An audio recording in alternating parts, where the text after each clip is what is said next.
Hello, everybody. Scott Golden here with the Pro Wrestling Logic YouTube channel and the Superstars of Wrestling review series. The 9th of January, 1993. Kamala versus Todd Becker here. Match is notable for only a couple of reasons. Mainly because Kamala, I believe, officially turns babyface here. We'll get there in a second, though. Chops and chokes by Kamala. Typical Kamala match. He manages to go on a bit of a brawling spree. Harvey Wippleman and Kemshi on the outside, dissatisfied with Kamala's level of aggression or something else that he's doing, not really clear. Hits a splash, gets a victory, and Kemshi makes his way back into the ring.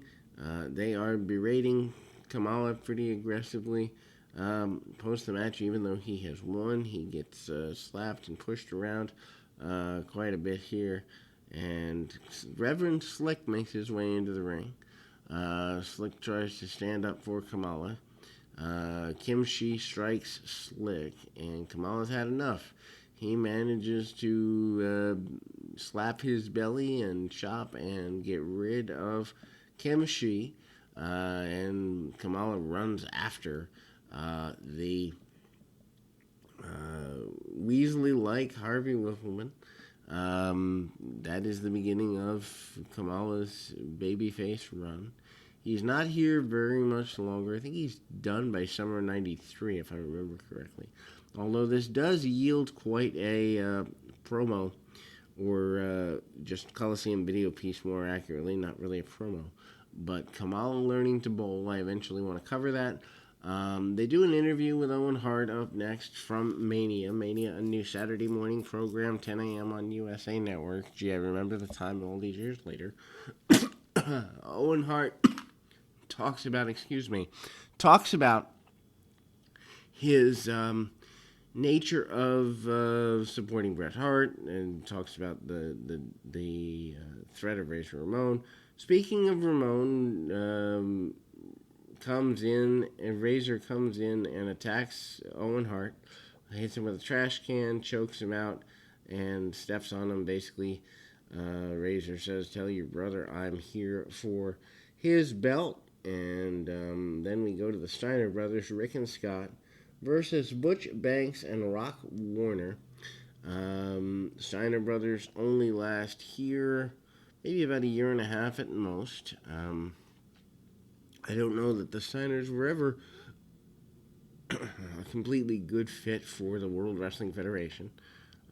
Big suplex actually Scott runs one of the enhancement talent into the middle rope, and then we see a suplex off the second rope and actually diving Samoan drop by Scott. Scott always more the athletic and flexible Steiner. Rick more the power-driven Steiner. Interesting team. Some people say one of the best teams of all time.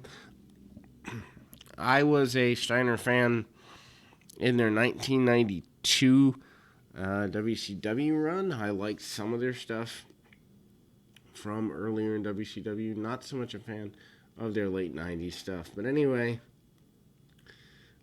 big Steiner line by Rick. Rick with a belly-to-belly throw off the second rope on the inside. And a Frankensteiner by Scott.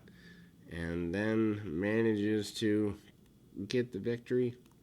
Of course, the Frankensteiner now, the Huracan Rana that we all know. But in 1992, rare to see on television. Everyone wasn't doing it, and the way to kill a move for all the indie guys who steal the move now. Event Center features DiBiase. DiBiase says he's going to win the Royal Rumble and that all the money's coming his way. He wants to be in WrestleMania.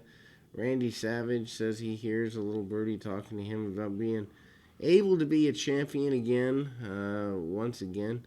Bobby Heenan talks about Narcissus, and Mr. Perfect basically says Flair's going to get rid of Perfect once and for all. Narcissus is coming at the Royal Rumble. Heenan will unveil being one of the most attractive and useful individuals ever.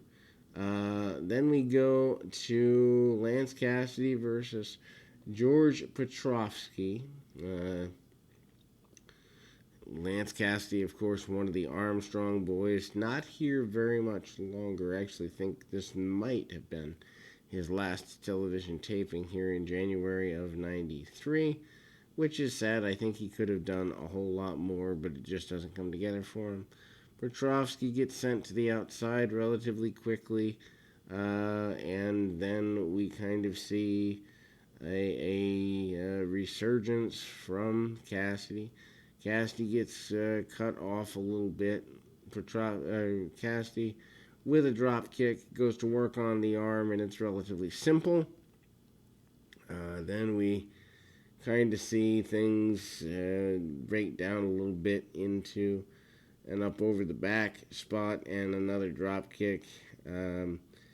Cassidy manages to get a victory in relatively quick order, a couple of minutes of a match.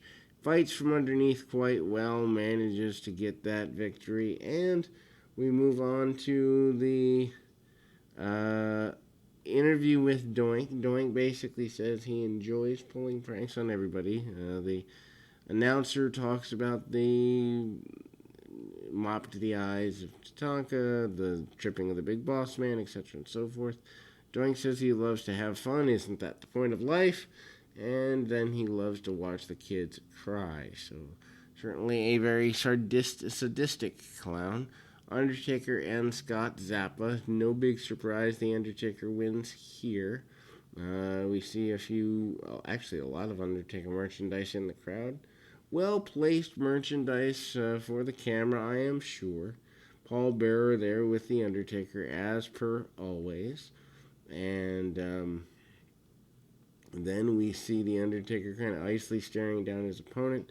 Back suplex by Taker, and I love that he just adjusts the gloves. We also see the kind of a backdrop suplex. We then also see the tombstone, the body bag in the corner, and everything there. Undertaker quick victory.